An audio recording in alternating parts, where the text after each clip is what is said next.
Por vezes entramos, disse ontem à noite ali onde a gente estava, entramos no modo automático e nos esquecemos de muitas coisas, né? De muitas coisas. Mas nós precisamos todos os dias lembrar da bondade, da graça, do amor de Deus, da bondade dele a cada dia. E eu digo a vocês como é fácil esquecer isso. Como é fácil nós esquecermos da bondade dele sobre nossas vidas.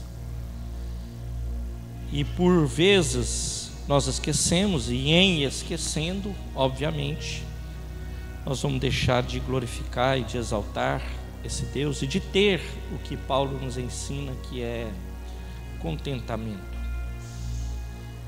Então eu quero compartilhar hoje com a igreja essa palavra. Eu disse que eu traria uma série no livro de Filipenses. Eu comecei no capítulo 1, estamos no capítulo 1 ainda. Eu quero ler hoje do versículo 12 ao 26 e falarmos um pouco sobre isso, sobre a perspectiva de Deus. Filipenses capítulo 1, versículo 12 em diante. Eu vou ler até o 26. Então nós, para contextualizarmos, relembrando só aos irmãos que esta carta é escrita por Paulo na primeira prisão dele em Roma, e de lá ele escreve. Eu disse, essa igreja foi uma igreja muito importante para Paulo. Ela o ajudou, o acolheu, abençoou ele financeiramente, uma igreja que foi muito importante para ele.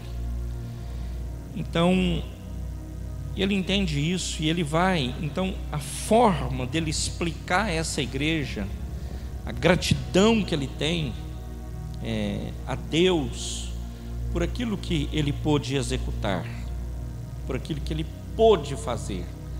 Então é não é sobre, tá? É sob a perspectiva de Deus, é o que Deus pensa a respeito de.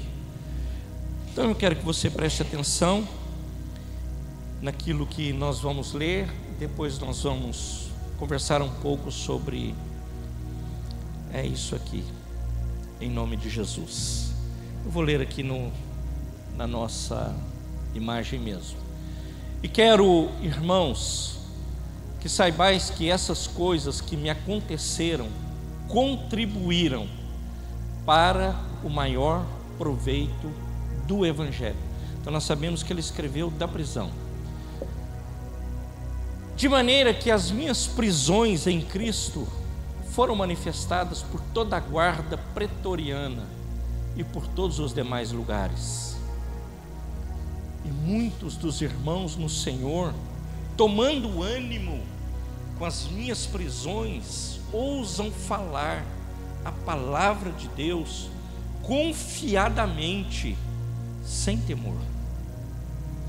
Verdade é que também alguns pregam Cristo por inveja, contenda, mas outros de boa vontade. Uns, na verdade, anunciam a Cristo por contentação, não puramente, julgando acrescentar aflições às minhas prisões, mas outros por amor, sabendo que fui posto para a defesa do Evangelho. Mas o que importa? Contanto que Cristo seja anunciado de toda maneira, ou com fingimento, ou em verdade. Nisto me regozijo e me regozijarei ainda, porque sei disto, que resultará a salvação pela vossa oração e pelo socorro no Espírito de Cristo.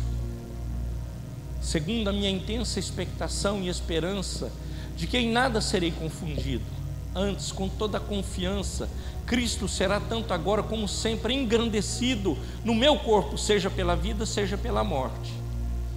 Porque para mim, o viver é Cristo e o morrer é ganho. Mas se eu viver na carne, se o viver na carne me der fruto da minha obra, não sei então o que devo escolher. Parece incoerente isso, né? Mas de ambos os lados estou em aperto, tendo o desejo de partir e estar com Cristo, porque isto é ainda melhor. Mas julgo mais necessário, por amor de vós, ficar na carne.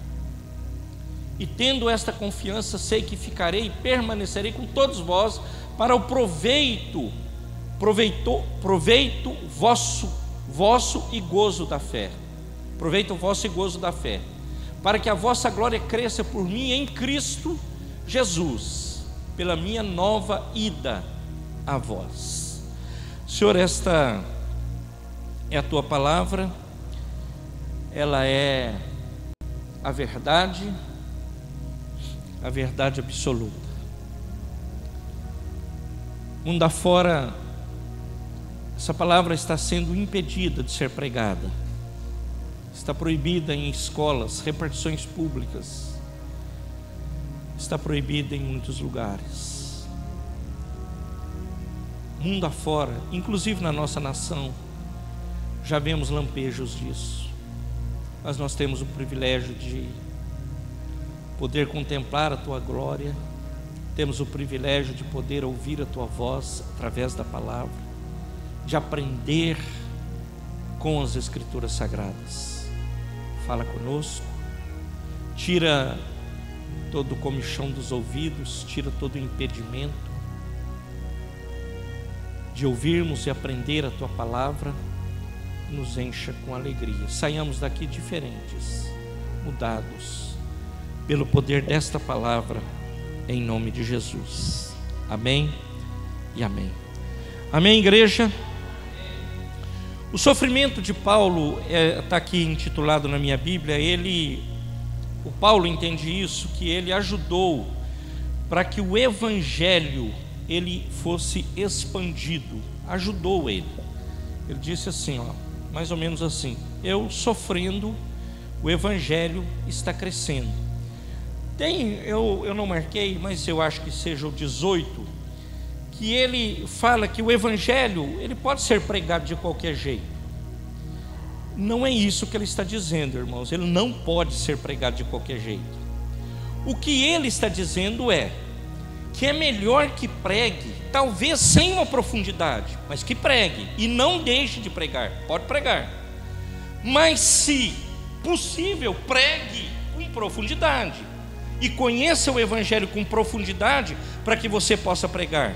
É isso que ele está dizendo. Ele não está dizendo para eu ser um relapso, você ser um relapso e pregar o evangelho de qualquer jeito, por exemplo, não conhecendo o que prega, não dando o que não tem, não apresentando o que não tem. Ontem um irmão, um presbítero de outra igreja, me mandou um vídeo muito interessante. Ele correu aí, acho que no Instagram, nos YouTubes da vida. É um moço que vai fazer uma entrevista, não sei que país era aquele, e ele entrevista vários cristãos, vários, talvez 10. Aí ele pergunta para o cristão: você é cristão? Sou cristão. Você é cristão? Sou cristão. Você é cristão? Sou cristão. Você é cristão? Sou cristão. Você é cristão? Sou cristão. No mesmo lugar, deve ser ou na Europa ou nos Estados Unidos. Aí vem uns muçulmanos, e ele pergunta para os muçulmanos: você, muçulmano, conhece o Alcorão? Conheço o Alcorão. Aí o vídeo, sabe quando dá um corte, como se ele voltasse para os cristãos. Aí volta para os meninos lá, os universitários, vamos dizer assim, estavam chegando ali na universidade. Tanto o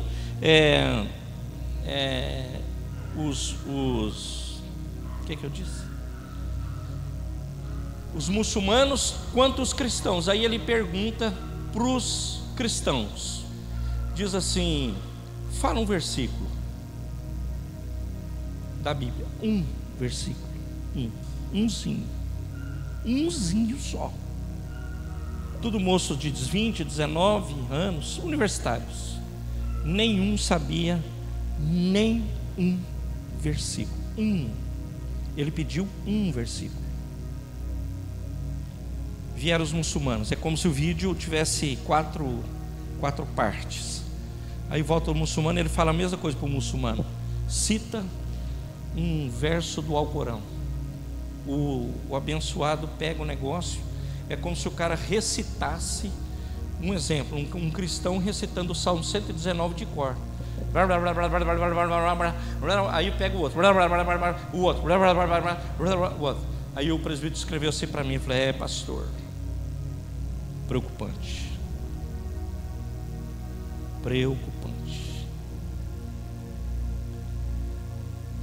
Porque eu não conheço, mas não conheço assim profundamente, mas eu sei que o muçulmano, desde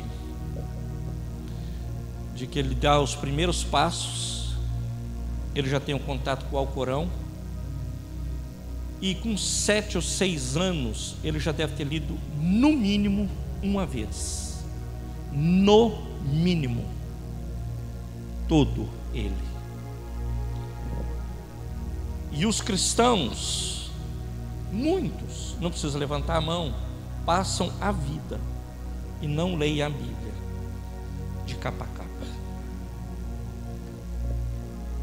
E nós, por vezes, queremos um resultado diferente daquilo que nós vivemos, sem nós nos aprofundarmos naquilo que Deus tem falado conosco através da palavra. Então Paulo está dizendo: olha, o evangelho deve ser pregado, e com isso eu me alegro com o evangelho. Eu me alegro por ele estar sendo pregado. Então, quando eu estou sob a perspectiva de Deus, ou sob a perspectiva de Deus, o Senhor, meu irmão e minha irmã, prezados, amados, queridos, Ele está escrevendo uma história, a tua agenda e a minha agenda. Ele está escrevendo, o Eterno está escrevendo. Então, na perspectiva de Paulo, é isso que ele está dizendo, que o Senhor está escrevendo uma agenda. Hoje, quando eu estava escrevendo, eu abri aspas, eu mesmo, né? Aspas. Eu coloquei. Aí eu disse assim: e como às vezes o que Deus está escrevendo é um negócio estranho, é um tanto quanto estranho, não é normal.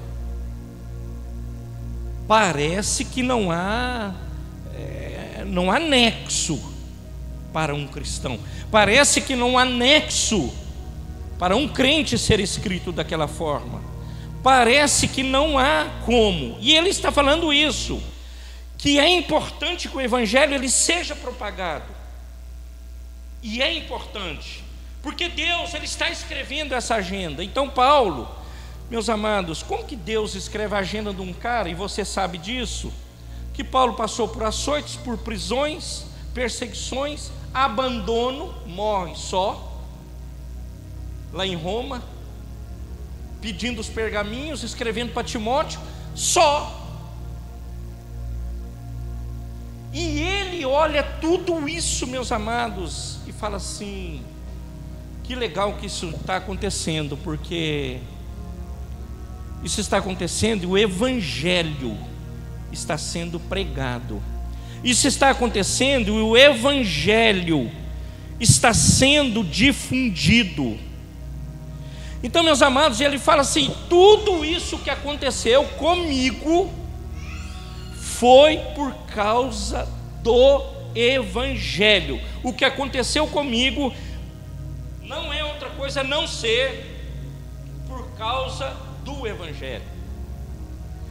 Agora, Paulo, diferentemente de nós, impacientes que somos, ele tinha uma certeza: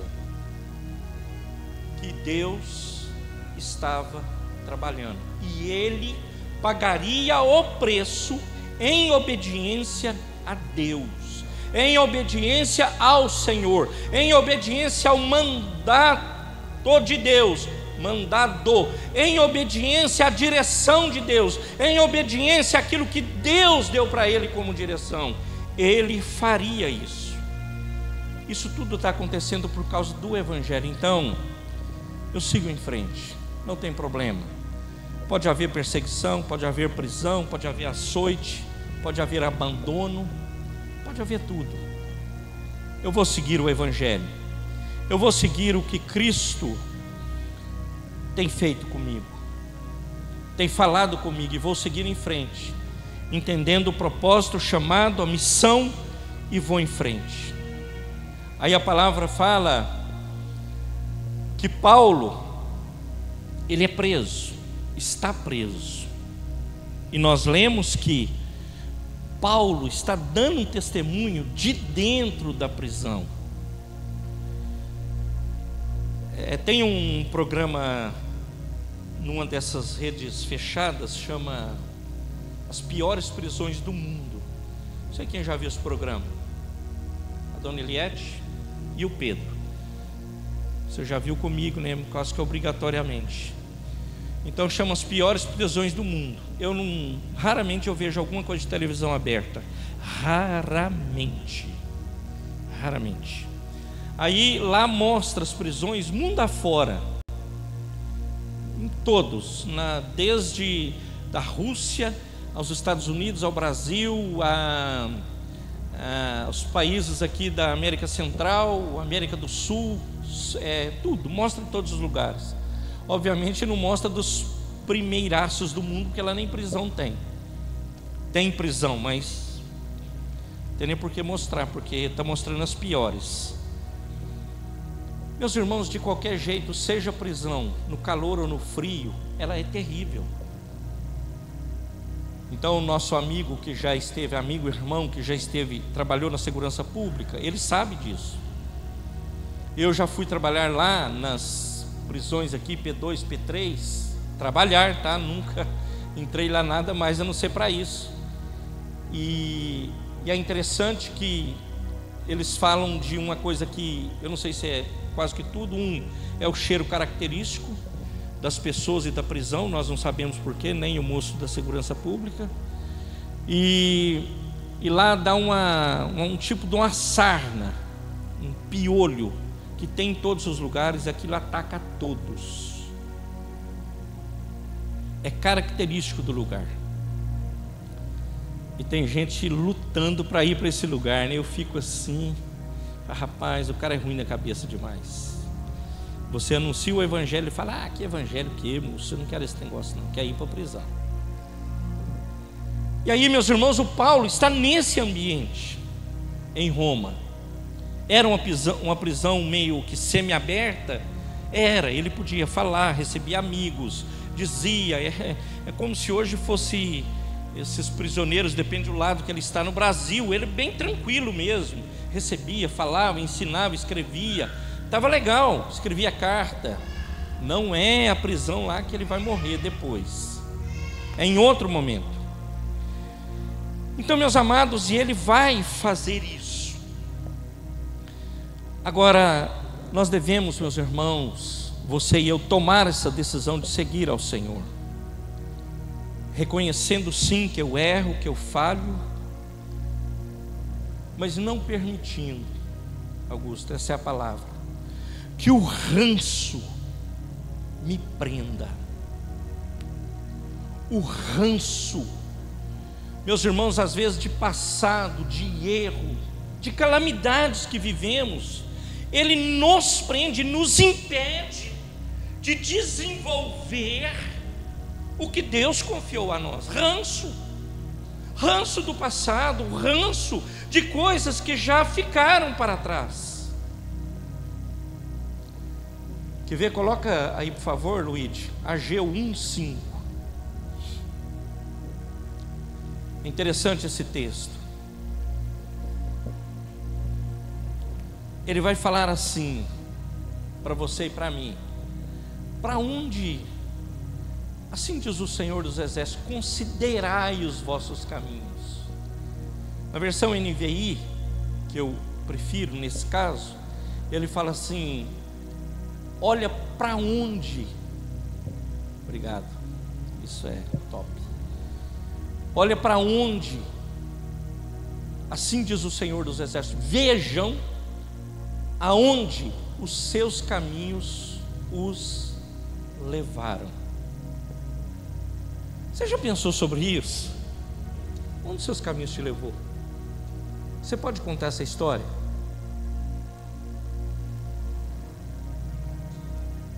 Ontem eu conversava com uma moça ali, né, que não é da nossa igreja, amiga lá da família, e coincidentemente eles são do Piauí.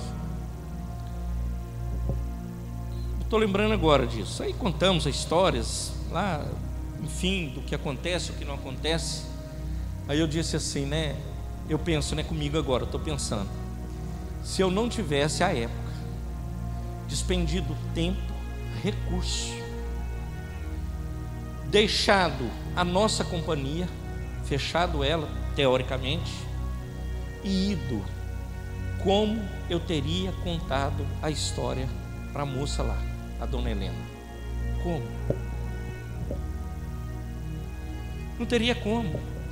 Então, onde os seus caminhos têm te levado? Nós precisamos, meus irmãos, pedir a Deus que Ele avive o nosso chamado e tire de nós, meus irmãos, uma visão tacanha do que é obra de Deus, do que é evangelho, do que é essa graça que nos alcançou. Então, meus irmãos, onde os meus caminhos me levaram, ou onde me levarão? Porque ainda tem essa, onde me levou e onde me levarão, porque depende da decisão que eu tomar. Ele vai me levar para um lugar que não agrada a Deus, que não agrada o Senhor. Pode agradar você, mas possivelmente não agrada a Deus. Por onde Ele vai me levar? Ou está me levando, ou me levará? Para onde, irmãos? Meus irmãos, nós precisamos fazer uma conversão, literalmente, das nossas decisões, dos nossos propósitos. Nós vendo aí a necessidade da igreja com as crianças, para ajudar ali, né? Eu sei que tem 3 moças aí que ajudam lá dar uma aula para eles. Eles às vezes acham, estão lá contando historinha, lá contando piada. Não, e lá tem culto também, eles estão sendo ministrados lá, igual a palavra deles, no momento deles, do jeito deles, tudo certinho. Então tem 3 irmãs que fazem isso. Agora, óbvio que precisa de mais, e vai ter outra classe agora, porque por necessidade. Então eu digo, irmãos, voluntarie para isso, voluntarie para ajudar, voluntarie para auxiliar, voluntarie para ser bênção lá. Pastor, eu não sei mexer com esse trem, não. Tem quem sabe, e eles vão te ajudar, eles vão te auxiliar e vão te abençoar para que você possa abençoar. Voluntarie lá, vai lá, fala aqui, me dá aqui. Irmão, voluntarie para a aula de música, voluntarie para o louvor, voluntarie para estar onde o Luiz está, voluntarie para cuidar desse negócio do som, voluntarie. Não tenho o que fazer nessa igreja, tenho o que fazer, eu tenho que tomar a decisão de fazer, meu querido. Agora eu vou ficar esperando até quando? Os dias estão passando, e rápido. rápido, rápido. Daqui a pouco não há mais força, não há mais vigor, porque o salmista fala isso. Acaba tudo, irmãos. Eu pensei que não aconteceria comigo, e acontece. Falava com o senhor essa semana, um cliente, ele está com 87, parece. Dirige, toca uma propriedade boa ainda, de frutas. Tem outra empresa que o filho dele toca, que ele está por ali, de uma terraplanagem, um homem bem sucedido. Teve empresa aqui, o Augusto deve até conhecer, mas o negócio deles são em Valinhos. Aí ele falou assim, ele tem não sei o que aconteceu lá com a arcada dentária dele, ele tem um negócio esquisito, assim, eu fico olhando, falei, que é isso aí? Aí ele disse assim,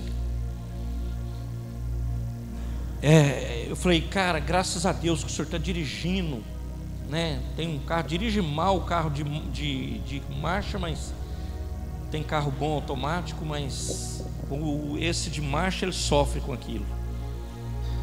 Aí ele disse assim, mas rapaz, é verdade, eu tenho tudo isso, mas eu não tenho mais vigor, eu não tenho mais disposição, eu não tenho mais nada disso. E é o que vai acontecer com todos, mais cedo, mais tarde, ou pode ser a 100, a 104, a 120. Vê lá quando você quer viver, pode viver, mas o vigor, ele vai acabando. À medida que nós vamos envelhecendo, ele vai acabando, ele vai terminando. Então, meus amados, nós precisamos fazer essa conversão e tomar essas decisões em nossas vidas, porque o tempo está passando, meus irmãos. Com muito amor a todos vocês, a igreja como é que fala aqui? O Jeremias fala, é um confessionário, né? Abriu o confessionário. Tem pessoas que passaram por aqui. Aí você pede, vai assim de arrasto, vai, daquele jeito. Aí sai, aí manda notícia. Rapaz, agora eu estou numa igreja que serve. Eu nunca vi nada desse jeito. Fecha o confessionário.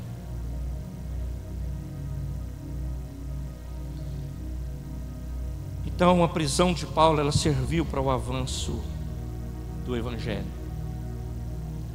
E isso estava na agenda de Deus. Estava na agenda de Deus.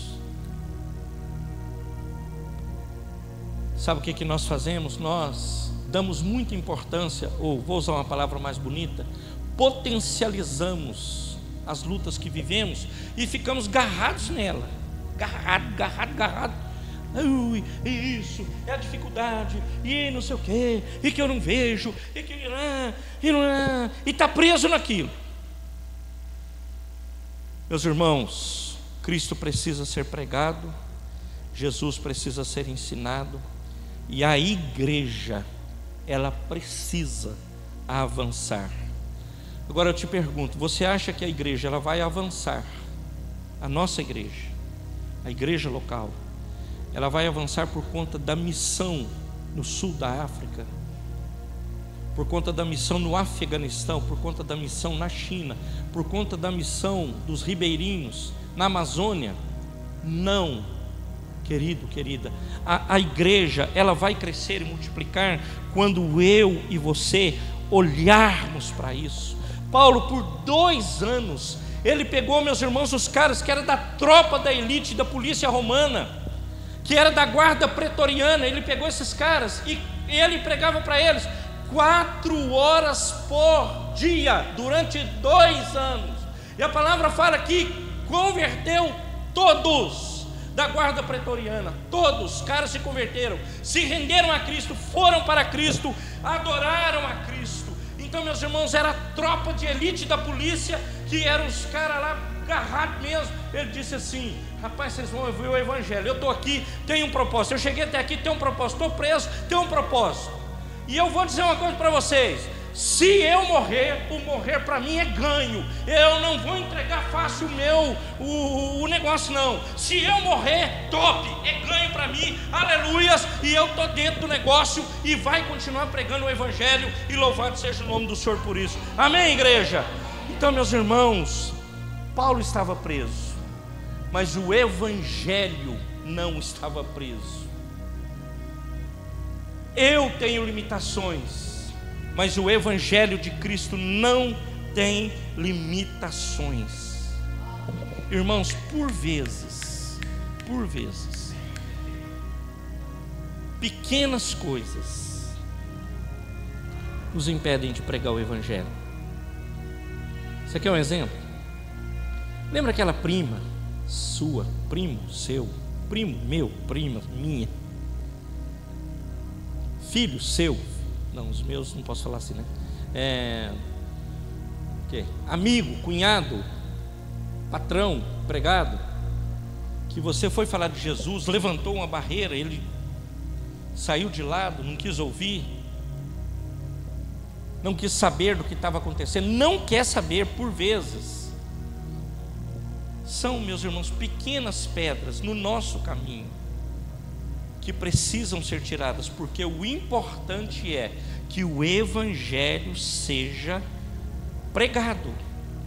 E ele, por vezes, essas pequenas coisas tornam-se impedimentos, e nós não pregamos, e nós não falamos. Aí fala assim: é difícil, é frio, é quente, é um tanto de coisa.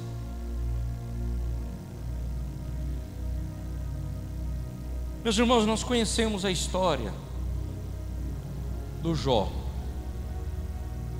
Coloca o capítulo 2 aí, Luiz. O Jó, lá no versículo 12 do capítulo 2, o Jó, ele fala, meus irmãos, ele era um cara rico, cheio da grana, e ele ficou doente, perdeu tudo, os bens, perdeu os filhos, perdeu tudo. E ele, Jó 2:12, e ele pede para Deus, fala: Deus, era melhor que, no capítulo 2 começa assim: é melhor que no dia da minha mãe não existisse aquele dia. Era melhor, porque que terrível nascer para sofrer desse jeito, nascer para... E ele amaldiçoou o dia do nascimento dele, ele amaldiçoou. Meus irmãos, o sofrimento de Jó era brutal. Eu acho que nós, naturalmente falando, nós não conseguiríamos explicar. Como não explica de Paulo, não explica de um monte aqui, não explicaria. Aí chegam os 3 amigos dele, e eles vêm, quando ergueram os olhos à distância, mal puderam reconhecê-lo. Olhou para ele os 3 amigos e não reconhecia ele. Sabe quando você vê aquele cara assim que pesava 90 e está pesando 30 agora? Fala: quem é você? Eu às vezes assusto assim com os clientes meus. Aí os caras estão tomando as injeções na barriga lá. E, rapaz, toma cuidado. Vou falar o nome não, que vocês podem gostar. Só que é caro, abençoado também. Então eles não conseguiam reconhecer e começaram a chorar em alta voz. Tamanho o sofrimento do Jó. Irmãos, eu fiquei olhando, foi ali atrás que eu comecei a escrever de caneta aqui, ali atrás. Falei: rapaz, que negócio brutal. Eu já fui fazer visitas assim, que eu ia, chegava lá animadinho, assim, sabe? Você chega animadinho, nossa, vou orar aqui, Deus vai fazer um milagre, vai ser top. Quando você vai embora, que você, é óbvio que você segura, né? Mas eu, por vezes, eu quase chorei em cima do enfermo. Por vezes. Tamanho assim, né? Quando você vai visitar com câncer avançado. Eu lembro de uma história, passou uma moça aqui que pediu para a gente orar na Unicamp por um senhor, que era daqui, empresário aqui. Eu fui lá orar com ele. Aí ela falou comigo antes aqui, o cara era triatleta, acho que é um negócio assim. Morreu, inclusive. O cara pensa no trenzão. Olha que eu cheguei lá não é no Unicamp, é no centro médico. Chegou no centro médico que eu fui ver o cara, ele variando de tanto remédio, tanta coisa. E falamos com ele, falamos da palavra, falamos de Jesus. Segundo o que consta o relato dela, ela não está mais conosco, ela mudou daqui. Ele foi curado, ele saiu de lá, daquele primeiro momento. Você sabe o que ele fez? Voltou para a vida promíscua, de pecado. Eu não estou falando que Deus está castigando, meus irmãos, não é isso. Mas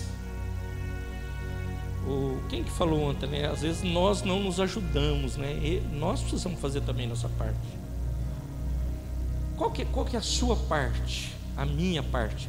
Irmãos, trocou trombeta, um culto público na semana que eu consigo ir. Eu não vou no culto? Para onde você vai? Eu vou para o Taquaral. Aqui não é Taquaral, é Parque Ecológico. Vai. Cada um deles rasgou o seu manto, lançou o pó sobre a cabeça. Isso é humilhação. Os caras assustaram com o Jó. Assustou. O próximo, 13. Depois os 3 sentaram no chão com ele. Olha que negócio. Sentou no chão com o cara, amigos, sentou durante 7 dias. Está ali, ó. E 7 noites. Ninguém lhe disse uma só palavra, pois viram que o seu sofrimento era muito grande. Esse é o início da história de Jó. Isso aí é a história da maioria de nós. A maioria da igreja passa por isso. Às vezes não tem esse sofrimento, irmãos. Mas quantos têm doenças? Como é que chama doença que a pessoa tem? Diabetes, pressão, dores. Quantas outras? Sofrimento. Uns sofrem de insônia, outros sofrem de solidão, outros sofrem de tantas coisas e carregam isso. Meus irmãos, muitas pessoas têm isso. Isso é a história do começo de Jó. E ele pede a morte bem novo. Ele fala assim: é melhor que ele não tivesse, o dia do meu nascimento não existisse. Era melhor. Termina o livro de Jó. Como vocês acham que termina o livro de Jó? Ruim, triste, cabeça para baixo, pendurado igual morcego. 140 anos de puro vigor, creio eu, físico e espiritual, porque a palavra de Deus fala que Deus restaurou a sorte de Jó e multiplicou, deu a ele o dobro de tudo o que ele já tinha. Então ele tinha saúde, ele tinha riqueza, ele tinha tudo, foi multiplicado, tudo Deus abençoou, deu em dobro. Deus abençoou a vida dele demais. Ele não parou. Esse, meus irmãos, é o que Paulo está nos ensinando. Fala, gente boa, às vezes você tem que ir lá dar uma parada, porque é o propósito para que você pregue o Evangelho. Talvez naquele lugar você tenha que abrir a boca e dizer a salvação em Cristo. Talvez lá naquele lugar você possa dizer que Cristo é Salvador. Pode não ter problema, pode não ter solução para um monte de problema, mas quando Cristo chega no problema, o problema ele é resolvido para a glória dele, em nome de Jesus. Amém, igreja? Então, meus amados, nós devemos ter essa visão, e não, como eu falei no início, uma visão tacanha. Não, pastor do céu, está difícil demais, moço. E eu sei que está difícil, e deixa eu te dar uma notícia: vai piorar, não vai melhorar. Ô louco, pastor, aí o senhor não vai trazer gente para essa igreja não, moço. Irmãos, que não sou eu que trago, quem traz é o Senhor. Eu tenho que fazer minha parte, e você também. Mas, meus irmãos, a palavra fala que o mundo jaz no maligno, que um abismo chama outro abismo. Diante daquilo que nós estamos vendo hoje, a humanidade caminhando a passos largos para isso, o que você acha que vai acontecer?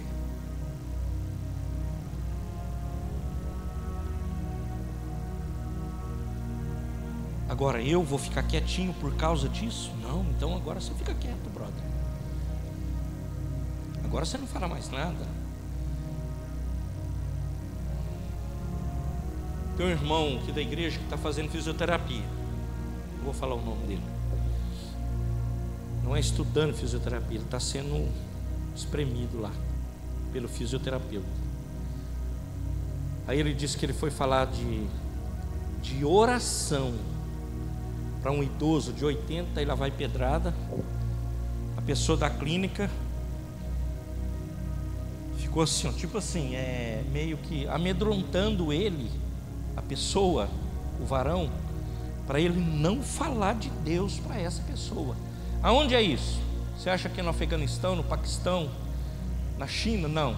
Cuba? Não. Brasil, Indaiatuba City. Ok? Não é onde cristão é perseguido, é aqui.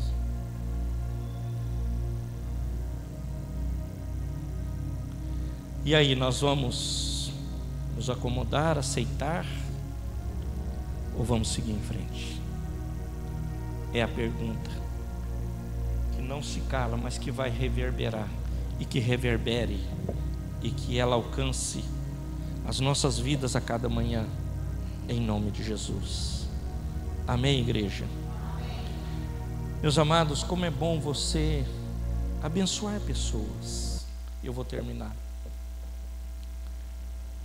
Nós estamos estudando o Zé do Egito, o José.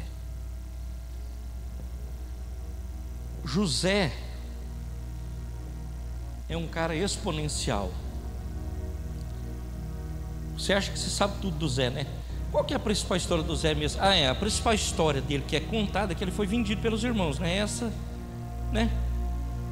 Todo mundo já ouviu em algum momento aí, sabe dela. Mas é só isso, irmãos? Não é só isso. Toda história ela tem um começo, ela tem meio e ela tem fim. E toda história tem um propósito. Então a história do Zé tem um propósito, que nós estamos aprendendo lá no texto, nas escrituras, que o propósito é, ele lá no Gênesis, ele já nos apresentar Cristo, apresentar o Senhor, nosso Salvador, o Redentor. É isso. Amém? Mas esse era só esse spoiler. Mas vamos lá. Então o Zé, ele foi muito ajudado. Muito ajudado. Agora preste atenção numa coisa. Você sabe quem colocou o Zé no palácio? Foi as pessoas que ele ajudou. Ele ajudou, e essas pessoas pegaram José e alçaram ele no palácio, e lá ainda ajudaram ele. Faraó é usado para abençoar o José. Os egípcios usados para abençoar José.